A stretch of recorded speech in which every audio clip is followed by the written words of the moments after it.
It took the channel 2 years for it to gain any sort of traction where the revenue was okay. And then one day, Jaguar reached out. They're like, look, you know, we love the channel, we love how you present, and we love to present the launch of this new car for us. And they put an offer in front of me that was more than I earned in my full-time job for the previous 12 months. Wow. For one video. And that was, ironically, a diesel Jaguar estate car unlocked the door for me to go and film supercars all around the world.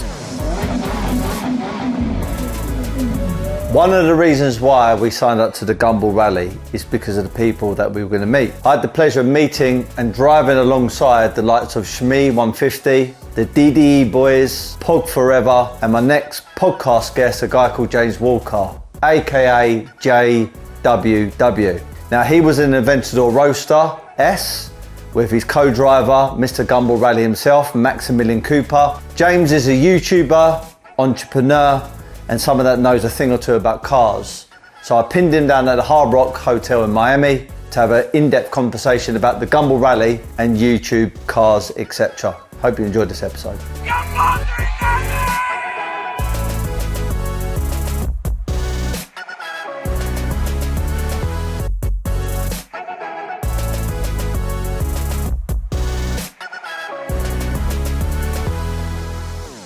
Right, we are here in Miami, another episode of my podcast, Steven Sulley Study.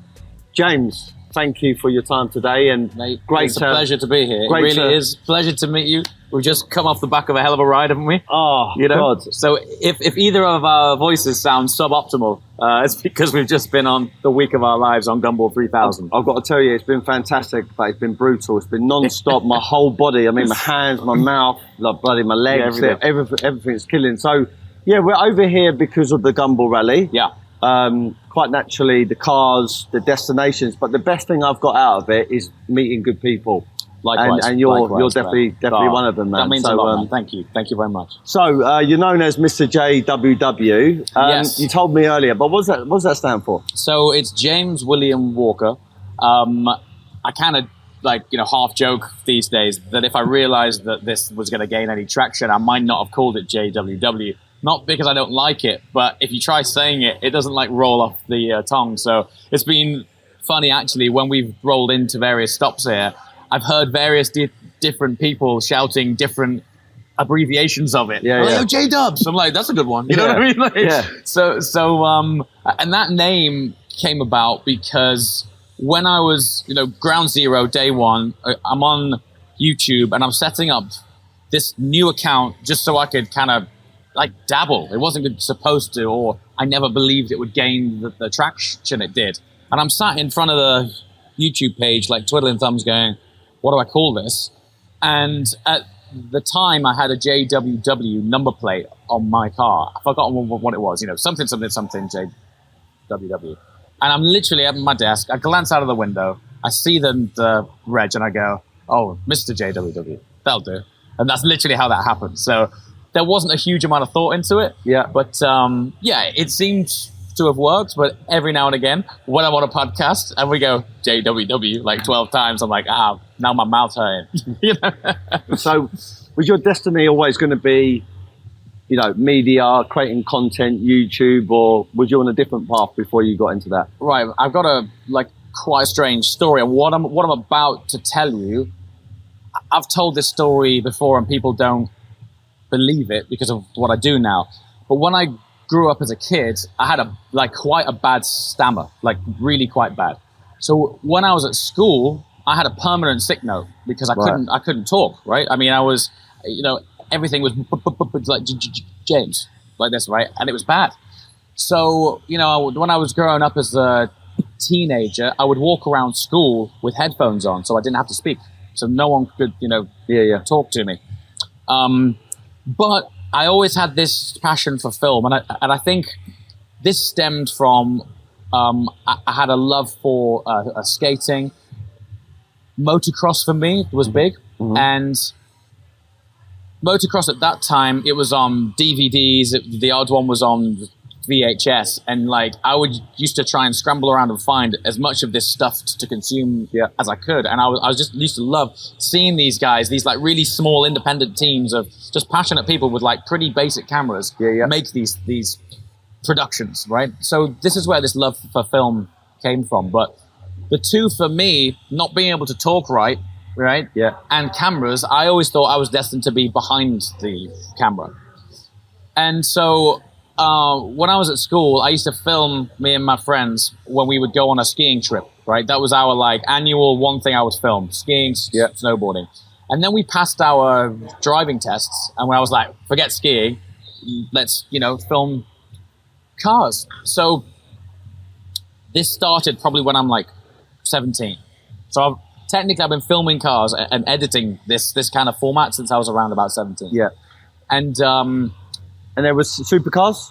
Not at all. Oh no, this is our first cars. Okay, we're talking like mini. You know what I mean? Like really, I mean, my friend Adam had a Corsa, my friend Chris had a Saxo, it was I had a Citroen Saxo, I had a VTR. Really, VTR. Yeah, loved it. Had an exhaust on it. It was great. That was it. So, and then this amazing thing happened. I've been editing all of this content for some time. And one day, I decided to turn the camera on myself to give an update to the camera. And it's funny when I say an update to the camera, because what I was doing was burning it onto a CD-ROM at the end of it and giving it out to all 5 of my friends going, wasn't that fun? But this amazing thing happened in my head. When I turned it on myself, I knew that before anyone saw this, I had the opportunity to take 1, take 2, take 3, or even edit it all before anyone heard it. Okay. So in a funny way, it was the first time that I had control over my own voice before anyone else saw it. And I don't really have a real explanation for it, but that created a psychological switch where when I had a camera pointed on me, I could talk. No problem at all. Yeah. And that literally, when I say film changed my life, dude, if we were talking when I was a teenager, mate, I was, I couldn't talk, dude. Like I couldn't speak.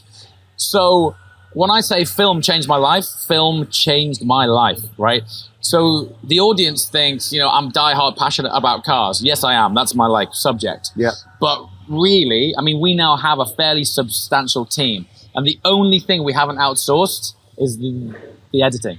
Okay. Because that's still the thing which saved my life, right? Yeah. So I'm still yet to outsource that. I still love the vlogging. And so that's how that started. So with doing the media, the YouTube, etc., how did you begin to monetize it and also to survive? Because a lot of challenges that a lot of people are going to go through, especially the younger generation, is they want to become a YouTuber, which is great. Yeah. But at the start, you can't pay for your bills, so you got to have a side kind of hustle. So how did you start going about monetizing it? Yeah. So I had a normal. When I say normal, I had a job, 9 till 5, Monday to Friday. What was that doing? It was in the textiles world. Okay. So I worked on technical fabrics that ultimately made it into fashion swimwear, things like that. And then we would put that as well into underwear and swimwear, which made it onto an e-commerce platform. And I was arranging everything from photo shoots for fashion brands to uploading hundreds of images and products onto e-commerce platforms. Yeah. All of this, arranging fulfillment houses and things like that. And truthfully, I was in that because it paid it enough to allow me to get a finance deal so I could afford one nice car to live for the Saturday, Sunday, right? I was this cliche, working Monday to Friday so I could live for the weekend. Yeah. With hindsight, I got it backwards. I kind of got it wrong because I was in a different industry trying to afford things that I loved. I wouldn't say I was in this job that I didn't like, but I wasn't passionate about it. I wasn't jumping out of bed Monday morning going, So, but I was in that for 10 years, right? Now, I'd got to a point where, and I'm not going to put this out there as good advice, okay? So listen to the end of the story before you jump to any conclusions. I saved up a deposit for my first house. And I went for the second viewing on this house, and I knew that day was the day I was about to close on it. And it was my first house. I was like early 20s. And I got there, and I felt like a physical anxiety about it. You know, I was like, this is literally an anchor for me. I've not done any road trip experiences, not done any rallies, I've not done any track days, right? And all I'd been working towards in this job was like, oh, if I can get up the ladder, I can buy a nice car, and then I can get into the world that I want to be in. And it's easy with hindsight to go, well, why weren't you pursuing that? Yeah, you know? But, you know, I grew up in Stoke-on-Trent. I worked in an office in a factory that overlooked a scrapyard. You know, this world was like beyond removed, right? So anyway, I go and see this house, and I bailed. I was like, there's something, I can't explain it other than a gut feeling. I was like, something here doesn't feel right. And I left there, and I blew all of it on an Audi R8. I took that deposit, I went to Audi, and I put it on there, and I bought an Audi R8. Now, when I say this isn't good advice, it's because the chances are 99% of the time that was probably suicidal. But at that time, I was so determined to get into the car world, and my peers and friends and family at that time were like, dude, what are you doing? You know, that I had to make it work. So weirdly, even though I was filming when I was 17 back at school, the first thing that came to mind wasn't, I'm going to film with this car. I didn't have the time. When you jump to the world of film and you need to upload regularly, it is, when I say full time, it's over and above full time. I mean, it's like, it consumes everything. So I started writing a blog, and the R8 acted as this key that unlocked the door to all of these events. So, okay, I've got a cool car now. I'll go to a car meet. I'll go to a road trip. I'll go on a rally, track days, right? Shows. So I started going to these things with this car, but instead of filming it, I was taking photos, and then at the end of the week, I would write this blog, and I probably did that for 18 months. And it gained some traction. We had a monthly readership. Let's think about this. In 2013, 14, of around about 50,000 uniques per month, which today sounds tiny, but then it was okay.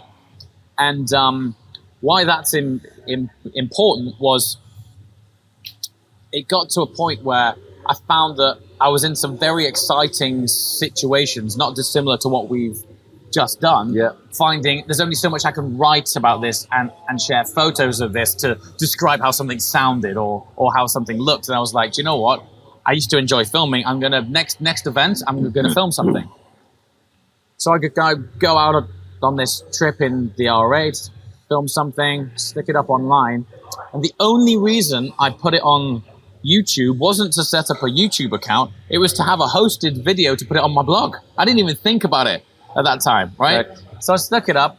Because the blog had fairly decent traction, the video instantly got great views.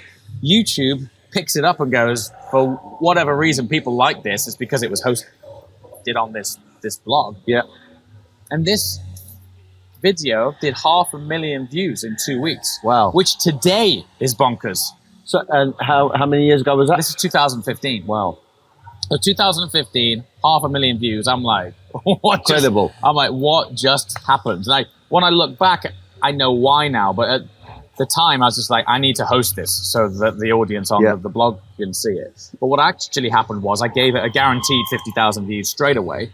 And then the interest in that at that time pinged the platform and was like, people like this. So what happens generally is in the first few hours of a video going live, if it gets good traction, good average watch time, YouTube goes, this is deemed an interesting piece of content. Yeah. Let's serve it up some more. If that band watches it some more, let's serve it up some more. And it kept going. So it ended up doing like 500,000 views. I was like, oh my God, like what's happened? But that moment didn't really change things too much because, you know, I'd still got this job, 500,000 views. My channel didn't even have ads on, you know, it was so early. Yeah. So it wasn't like, oh, this is it. Let's go. I'm a YouTuber now. It was like, okay, that's great. How do I keep it going? The thing that kept it going was the comment section. So I'd stick out this video, and instead of going, oh, what shall I film next? The comments were like, oh, it'd be great if you could show us this, show us that. So I would do this, but it ended up being once per week. And I did that for about 2 years. And I thought, man, I can't only do this once a week. In order to have a channel, you need to do it like 3 times a week, minimum. So it took the channel, and this is no exaggeration, like 2 years for it to gain any sort of traction where the revenue was okay, but it wasn't quite at the I'm going to leave my job stage now. And then one day, Jaguar reached out. And the irony of this is actually, when I look back, hilarious, because up until that point, and every point since then, the only content which I focused on was sports cars, supercars, luxury cars, hypercars. Yeah. That was it. And Jaguar reached out one day and they say, we'd love to talk to you about this new product which is launching. If you could come to our offices and we'll let you know all about it. I'm like, yeah, okay. And I'm thinking, why are they coming to me? Maybe they're launching a new XJ220 or something like that.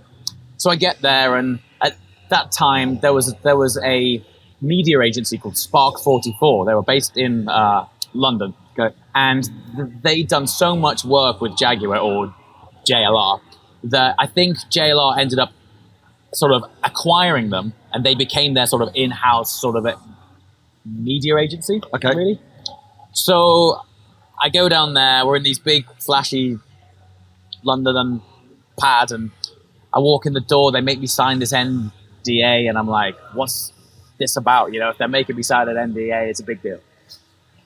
So I sit down, and I'm in this office, and there's like 3 of them there, and they're like, look, you know, we love the channel, we love how you present, and we love to present the launch of this new car for us. And I'm thinking, I don't present. It falls out of my mouth as I'm going. You know, I don't know. There's no script, right? Yeah. And so after I signed this NDA, this is going back probably late 2017-ish now. My first upload was end of 2015. And it turns out it was a diesel estate car, right? And I'm like, why are you coming to me? You know, all I do is supercars, right? And at the time, the channel had got like 30,000 subscribers, which at the time I thought was like a big deal. When I look back now, it's not. But I thought, you know, why are they coming to me? I'm like filming sports cars, and they wanted me to present for their channel, right? So I'm thinking, this is odd, you know. I don't present, but I was just like, at that time, I would say yes to anything, and we'll work it out. So I'm there, and they're speaking about it. And at this, up until this point, when you're an up and coming content creator, you will say yes to anything just to get content, right? So I'm like, yeah, sure thing, great. We're going to Spain for this launch. They're closing a mountainside, and we're going up there and filming. And they put an offer in front of me, right? And which I didn't even expect. I just thought they wanted me to come and help them out. Yeah. They put an offer in front of me that was more than I earned in my full-time job for the previous 12 months. Wow. For one video. Wow. Which was the first time that I had been sort of exposed to this like blue chip world of how they do things, right? And I'm sat there. You must have been blown away. Dude, I'm looking at this offer thing. I thought I was on candid camera. I thought our camera crew was about to come out and go, you've been punked, right? And anyway, it was totally above board. I ended up in Spain. They closed the mountainside. I presented this film for them. When the car launched, I think that they drove it onto the pitch at Wimbledon, and Andy Murray helped to unveil it. And then the idea was, when it went live, people would come onto the Jaguar website and watch the video that I did, and they would check out all of these features. And I ended up doing some work with them for 3 or 4, 5 more of those. Nice. And this happened in quite a short space of time. So all of a sudden, I'm doing like this one gig, earning more than I was earning for like 12 months of Monday to Friday work. Yeah. And that was, ironically, a diesel Jaguar estate car unlocked the door for me to go and film supercars all around the world. Yeah. So, I got home and I was like, right, this just happened. I saw it as a 12-month window now. I was like, okay, I've got a 12-month opportunity here. Do I stay doing what I'm doing, or do I just go, sod it, let's do it? And I did.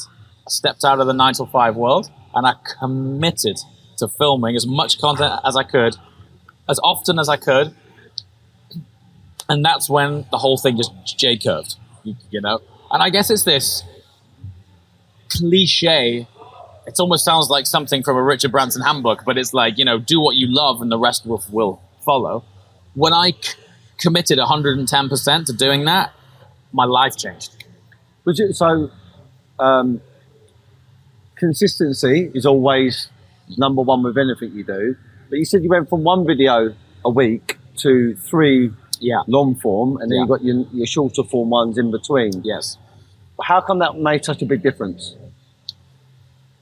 I suppose if you think of it, really, just think about it on the very basic level of the more eyeballs that see you, the more people that know about you, So, if I'm uploading 1 video a week that's getting, let's just say it gets 100,000 views. Yeah.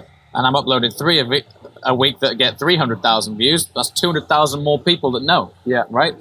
And so at that time, I'm sort of making this leap now at like 30,000 subscribers. It's taken me 2 years to get to 30,000K. Yeah. Right? It's nuts. When I went... And you're on now like 700, 800 on your YouTube? Yeah, YouTube's clicking onto 800. Across platforms, we've got 2.5. And what happened when I went full-time, it went from 2 years to 30. In that year, I went to 100,000. And then it took me another 3 years to get to the 800 I'm at now. So it was this like compounded effect. One thing I will say, anyone watching this who's, it's subscribers. People get caught up in subscribers.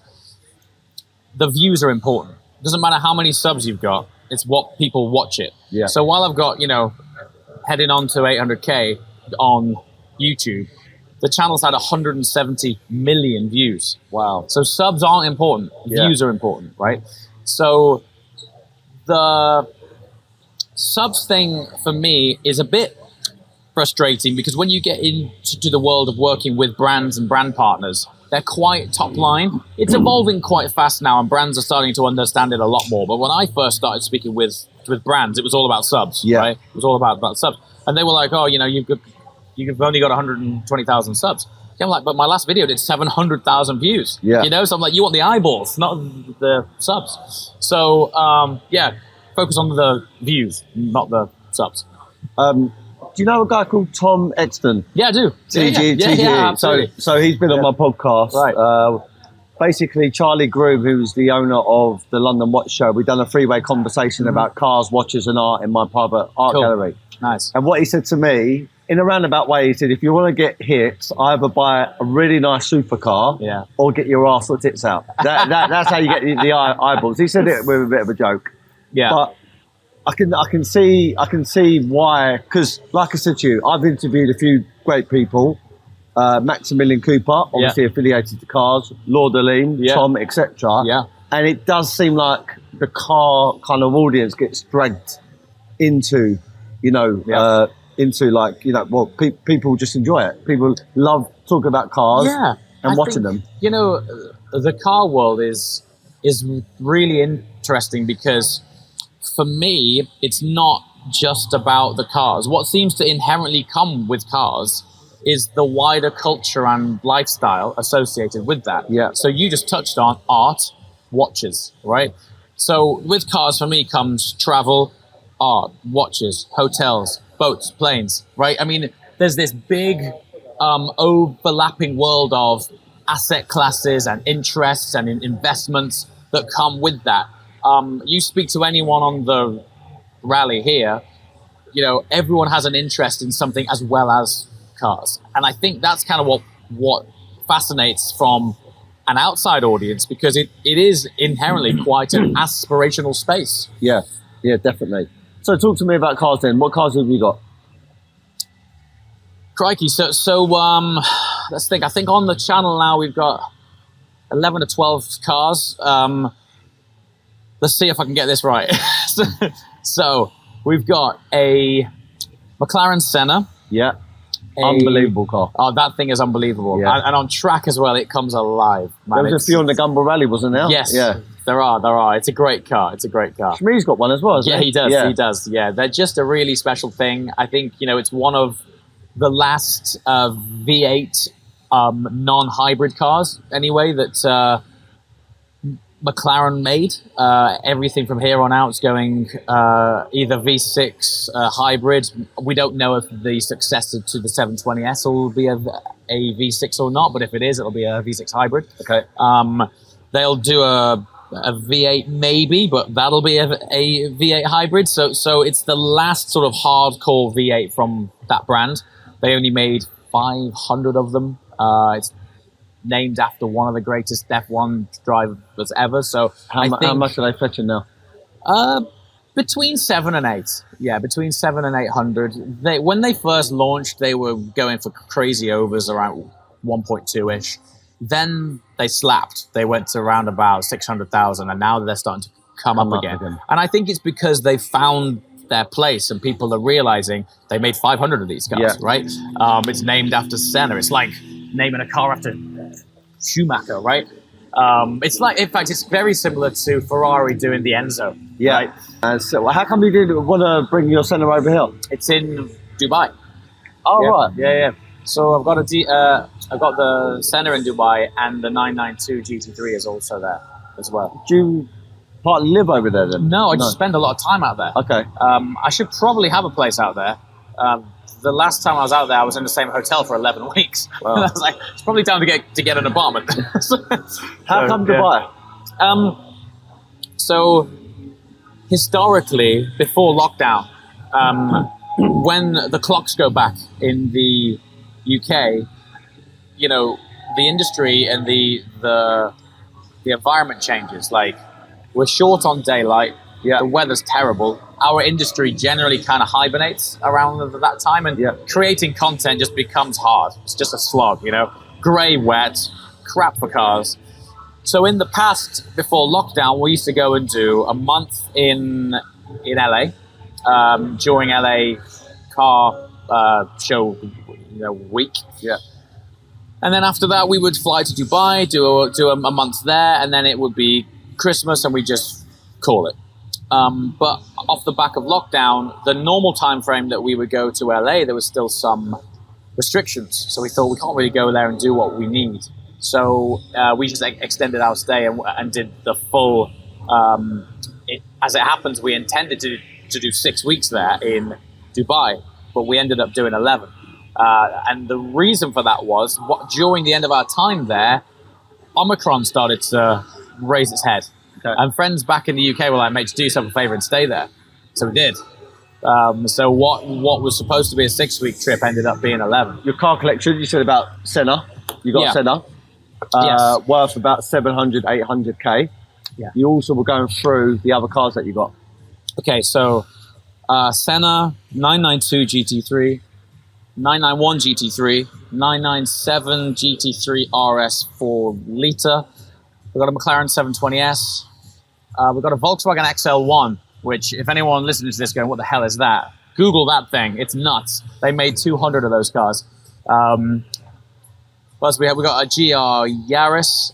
We got a big deranged tuned pickup truck, which is our sort of team's support car, tracking vehicle, etc. What else have we got here? We've got a Cayman GT4 RS, which is about to join the channel. When is this going out? Be about 3 weeks. Okay, we've got a Ferrari 355 GTS. But you know, these cars, you can kind of think of them as they're like say you've got a construction firm, right? Yeah. And you dig holes, right? You buy a load of gear. You buy diggers, you'll go buy some JCBs. You're buying plants. It's an investment in your firm. I think, and I guess, you know, they're like additions to the show, right? Yeah.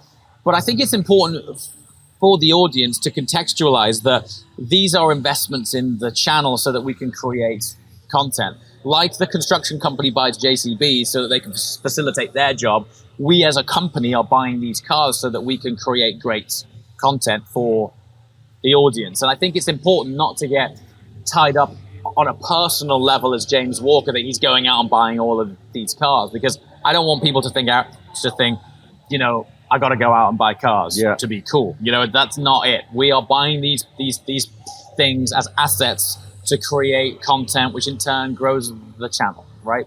And you're right, you know, you could put that money into art, you could put it into property. Our business is cars, so we stick it into cars. So it is important, I think, to put that out there, that while that product is flashy and exciting and sexy, be under no illusion that behind that there is a business case for every single one. We're not out there going, let's buy cars. Yeah. So, yeah. So, YouTube, obviously creating content media, the business, like, you know, behind the scenes, like, talk to me a bit more about that. Yeah, so I think, you know, we're about to share a lot more of this because we don't share much about the behind the scenes of the workings of the channel. I think, you know, audience probably think that the majority of the earnings come from the AdSense, you know, like the advert earnings and brand deals. And don't get me wrong, that's a good chunk, you know. But that for us is the sort of baseline bread and butter earnings. Off channel, you know, and this is the byproduct of having a large audience and working with brands. We've got a media agency, we've got a web development agency, we do social media consultancy, we've got car care, car storage. There's lots of things which feed into this world that we actually don't share because the channel's always been about enjoying cars, right? The one journey we did share is actually up until last month, I part-owned a car care and detailing company called NVN. We have one of those in Dubai. We got one of those in Wembley. I sold my shares in that last month. And that's the only journey that we've shared with the audience, giving them an insight into building a brand. But we've got 7 or 8 of those off screen, right? Yeah. So we are probably quite keen to begin to share those more because I think, you know, the same reason that you're doing this podcast, you mentioned before we started this that, you know, when we were growing up, there was no podcast, right? Yeah. And I think of the value and information that we've had off listening to podcasts, I think it's probably nice to, in a way, give back, right? Yeah. And we had some great comments off sharing the journey of building NVN when we launched this paint protection film brand in Wembley. I shared that journey from getting the keys to the building, you know, putting the tiles on the floor, like it was like the full thing, and that showed trials and tribulations of the reality of launching a brand. And that's something which we're about to share a lot more of. So yeah, it's cool. So where do you see like the brands, the media going in the next 5 or 10 years? What sort of big plans have you got that you can share? I've got something I cannot wait to share. I don't know if it'll be out in 3 weeks or not. Okay. But this is something that, you know, in my wildest dreams, if someone had said this was about to unfold, I would have never have believed it. I don't want to jinx it or put a ceiling on it, but it feels like this is going to be one of the biggest things that I'll achieve, or certainly the channel will achieve in the next, you know, 5 years. But, you know, that to one side, because I don't want to drag out any tedious teasing. One of the exciting things about this space is. It evolves so quickly that it would almost be arrogant of me to make a prediction as to where it'll be. Yeah. You know, I mean, even if we were to sit here and have had this chat 2 years ago, it would be different, right? Yeah. I mean, it just, you know, things to just change. So that to me, though, is a massive part of the excitement of it. Is I kind of know what I'm going to be doing week in, week out in terms of, you know, we film content, we create content, and it's about cars. And I know we'll be in different parts of the world, but what we'll point the camera at, I don't know. What business opportunities are going to come up, I don't know. We meet some fantastic people along the journey. That's something as well that we probably don't share enough of on screen, is the people we meet. I mean, I'm sat here with you, for example. This guy's been great. I met him for a week and it's been, you know, amazing. And I know we'll be in touch now for a long time. So it's things like that when you're in an environment of, be it cars, watches, art, you're with like-minded people. And ultimately, without the people, none of this happens. It doesn't matter. So, you know, forget the end result, which is the cars, the flashy stuff. It's the people. It's the people that make things happen. Yeah. You know. So I guess if I was to, you know, share any advice, it is to, and it's super cliche, like networking and things like that. But honestly, people make the world go round, and if you can surround yourself with like-minded people, and as well people who are better than you, right? My business partner Darren, you know, he's in many ways the opposite of me, and in that he excels in everything that I suck at, right? And likewise, you know. And so if you can surround yourself with great people who are better than you, who also, importantly, they don't have to directly help you or work with you, but the conversations you have need to be positive, entrepreneurial, exciting. If you find yourself in an environment where there's too many complaints, you know what I mean? Like, it's a general bad vibe and it's all about, oh man, you know, whatever. Depressing and, you know, deadbeat Just type of be in the conversations. hustle, man. You know, be in it, because you do really become a byproduct of the people you hang out with. Definitely. And if you can step by step, you know, work your way into an aspirational environment with enthusiastic, go-getting people, I can't tell you how that can J-curve stuff real quick. Talking about network, so on this rally, so we just went from Toronto down to where we are right now, which is Miami at the Hard Rock Hotel in Fort Lauderdale. You was with Maximilian Cooper, the founder, in an Aventador Roadster, Aventador S, should I say? Yeah. What was that like? You know, rocking with the number one guy, and also with an incredible car, going from destination to destination. Yeah, it was awesome. I think, you know, what's the most special for me about that is Max is my brother-in-law. So this is my 10th Gumball now, and it's the first time that I've done it with Max. So, you know, it is obviously brilliant to do it with the founder, but for me, it's big bro, right? And so we don't actually see each other that often throughout the year. The family is big. We've got family who live in LA. We've got family who live in Yorkshire, you know, family in London. And we're all traveling and active. So, you know, in a normal year, it's nice when we do meet. I probably spent more time with Max in this 1 week than I have the last 3 years, right? Yeah. And that's purely because we've driven 3,000 miles together in an Aventador. So on that side, from a personal note, that's been great. But on the Gumball side, you know, he is Mr. Gumball. And so this is the guy that founded it. And to be in the seat alongside and really seeing behind the scenes, because as much as we are an entrant on the rally, ultimately, he's the guy who's orchestrating it all. So, you know, it's great to speak to him, listen to how he's operating. You know, I mean, it's a big gig.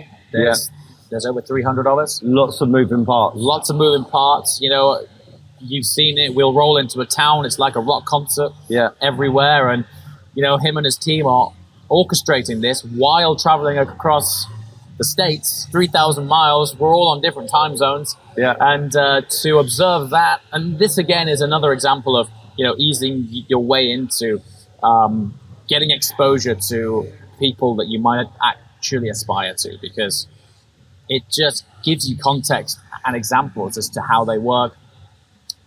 The context of the, Jesus Christ, how many hours we put in. Yeah. You know, and yeah, it was just awesome, man. Just really, really awesome. I didn't have the Aventador S. I just had an Aventador Roadster. I've got to say, I really, really enjoyed that car. There was times where it was a bit intense because I was either hungover or lack of sleep. And when I had to go from Atlanta to here, Miami, that was brutal. I've got to be honest. But overall, the car's been fantastic. What was your experience? Same thing. I mean, look, you know, the gearbox in that car, not great. That's a single clutch box from, when did they launch that? 2012 or something like that. Yeah. But, you know, for Gumball, it's such a Gumball car. Yeah. You know, it's loud for the crowd. It looks awesome. It's such a theatrical car. The doors, like everything about that is pure theater. And so, you know, from when you arrive into a town or when you leave a town, the crowd love an Aventador. That was great. And, you know, Gumball is very much not just about your own experience, but sharing it. I mean, you've seen every step of the way, thousands and thousands of people. Wherever it goes, it shuts down, you know, that town.